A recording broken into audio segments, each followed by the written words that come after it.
उस्ताद अस्सलाम वालेकुम, मेरे पास टोटल 7 तोला सोना है। 5 तोले सोना मैं इस्तेमाल करती हूँ। इस 5 तोले सोने की ज़कात है या कि नहीं? सोना इस्तेमाल हो या ना हो, अगर वो 7.5 तोले है उसमें ज़कात है। जितनी कीमत फरोख्त है 40वां हिस्सा उसकी ज़कात देनी। ये 7 तोले है, अगर साथ कुछ भी लगती है 500, 1000, 2000, 3000 या थोड़ी सी चांदी, फिर ज़कात होगी। वरना सिर्फ और सिर्फ सोना 7 तोले है, बल्कि 7.25 भी है तो ज़कात नहीं होगी। लेकिन एहतियात करनी चाहिए, हर औरत के पास 500, 1000, 2000 होता है, वो फिर चांदी के निसाब से भी बढ़ जाती है कीमत, इसलिए फिर ज़कात होती है। मेरा 7 तोले हो फिर उसमें नहीं। उस्ताद जी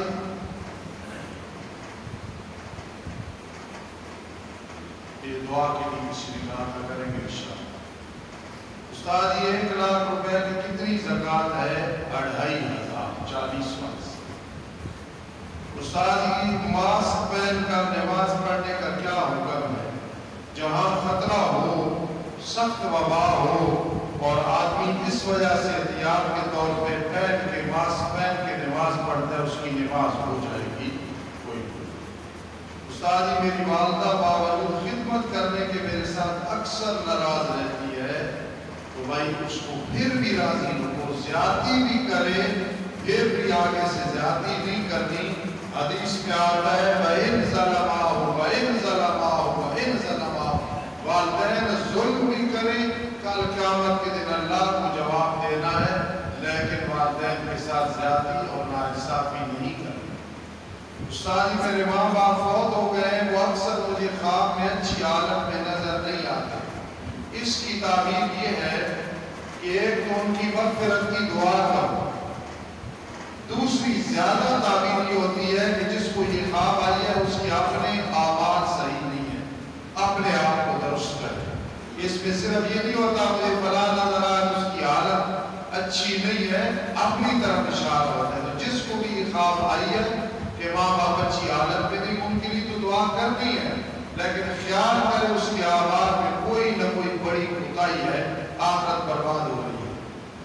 हालात हाज़िरा में ज़कात और उश्र के पैसों से गरीब का ताउन करना जायज़ है या कि नहीं? वो गरीब जो ज़कात का मुस्तहिक है बिल्कुल जायज़ है, करनी चाहिए। उस्ताद जी बात लोग रुकू और सजदा बहुत जल्दी से करते हैं, क्या उनका ये अमल दुरुस्त है? बिल्कुल दुरुस्त नहीं है। रुकू सुकून से, सजदा भी सुकून से, तस्बीहात कम अज कम 5 दफा पढ़नी चाहिए।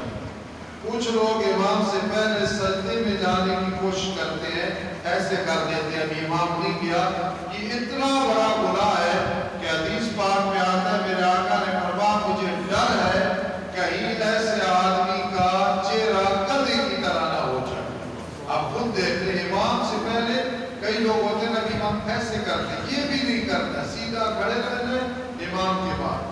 उस्ताद जी मैं कहीं मुलाजिम हूँ, वो मुझे तनख्वाह थोड़ी देते हैं, मैं मजबूर हूँ उनकी सब्जी गोश्त पेट्रोल से पैसे बचा लेता हूँ, आराम है ये पैसे, उनसे मुतालबा करे, वो और सरबस ढूंढे, ये ख़यानत है, ये हराम है, बिल्कुल ऐसे नहीं करना। उस्ताद जी तमाम मसाजिद में अज़ानें हुई थी, आपने अज़ान मस्जिद में क्यों नहीं दी और ना हुक्म दिया? भाई मैं छोटा सा दीन का खादिम हूँ, 8 साल अल्लाह का दीन पढ़ा, 35 साल पढ़ाया, 40 साल जुमा पढ़ाते हुए हो गए इधर, और इससे पहले भी मैं 4 साल कहीं किताबत की है। मुझे ऐसी कोई दलील और हदीस सही नहीं मिली जिस तरह लोगों ने अजानें दी। अगर मिलती तो मैं भी जो है जरूर अजान देता और लोगों को कहता। उस्ताद जी मुझे छोटे पेशाब की तकलीफ है, शलवार पाक नहीं रहती, नमाज के वक्त क्या करो? एक शलवार सिर्फ नमाज के लिए रख लो, जब नमाज का टाइम हो अपने जिस्म को रानों को नामों को अच्छे तरीके से धो के वो शलवार पहन लो, फिर अपनी शलवार, और वो भी फिर धो लेनी है। अगर नमाज के दौरान वो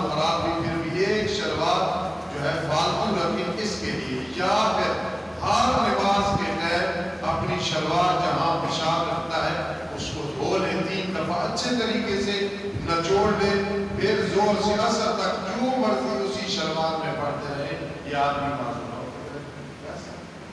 کورونا سے بچاؤ کے لیے صدقہ و خیرات کیسے کرنا چاہیے؟ خفیہ بھی کرنا چاہیے، علانیہ بھی کرنی چاہیے، اور جو ہے جس طرح بھی ہو سرًا و علانیہ، اور اس سے مصیبتیں ٹلتی ہیں۔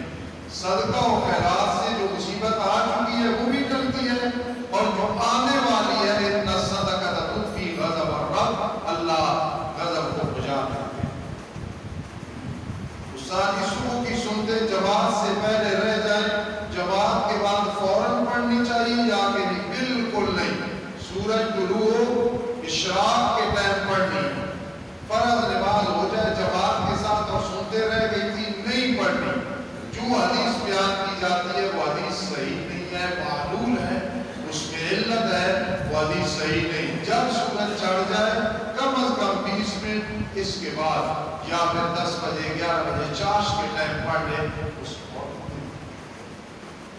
استاد جی میرے کئی سالوں کی عشر اور زکوٰۃ رہتی ہے، کئی عمرے اور حج کی ہیں، کوئی معاف نہیں ہوا، نہ عشر نہ زکوٰۃ نہ نماز، کوئی چیز عمرے اور حج سے معاف نہیں ہوئی۔ عمرے اور حج سے گناہ معاف ہوتے ہیں، فرائض معاف نہیں ہوتے، وہ کرنے ہیں۔ مولانا صاحب کو ایسا بینک بتائیں جس سے گاڑی نکلوائیں اور اس میں سود نہ ہو۔ کوئی بھی ایسا بینک نہیں ہے۔ میزان بینک سے بھی مت نکلوانا، کیونکہ میں نے پوری تحقیق کی ہے، وہ بھی علماء کے قانون کے مطابق نہیں چل رہا ہے۔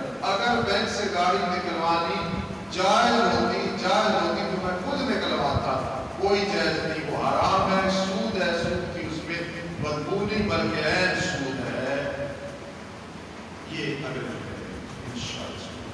الحمدللہ رب العالمین والعاقبۃ للمتقین والصلاۃ والسلام علی رسول محمد وآلہ وصحبہ اجمعین۔ اے رب کائنات، اس وقت تیری مخلوق، انسان، مسلمان، غیر مسلم، کافر، ہر کوئی پریشان ہے، تیری مخلوق اللہ اس عالمی وبا سے نجات دے دے، عالمی وبا سے نجات دے دے، اس عالمی وبا سے نجات دے دے۔ اللہ سب سے بڑا المیہ ہم مولویوں کے لیے، طلباء کے لیے، انجمن کے لیے، دین کے خدام کے لیے، مساجد اور مدارس کی وہ آبادی نہیں جو پہلے دنوں میں ہوتی تھی۔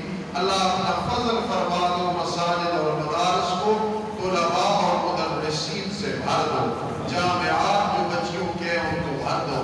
اے اللہ یہ ہمارے لیے بہت بڑا المیہ ہے۔ اللہ اس عالمی وبا سے جو فوت ہو گئے شہادت کا مرتبہ عطا کر دو، جو بھی بیمار ہیں جس ملک میں اللہ شفا عطا فرما دو، اور جو بھی بیمار ہیں اللہ ان پہ رحمت فرما دو، جو محفوظ ہیں انہیں ہمیشہ کے لیے محفوظ فرما دو۔ اللہ ہمارے چھوٹے بڑے گناہ معاف فرما دو، اللہ ہماری تمام مشکلات مسائل ان سے نجات عطا فرما دو۔ میرے استاد محترم مولانا رسول اللہ خان راشد، ان کا 10 سال کا پوتا جو کہ ایک حادثے میں فوت ہو گیا، اس کے لیے دعا کرو، اللہ کو جنت کی چڑی تھی، اس کے والدین کو صبر جمیل عطا فرما۔ میرے استاد محترم اور ان کے گھر والوں کو، پورے خاندان کو صبر جمیل عطا فرما، اور بھی بہت سارے چھوٹے بڑے فوت ہوئی، اللہ ان کے لواحقین کو صبر جمیل عطا فرما۔ اللہ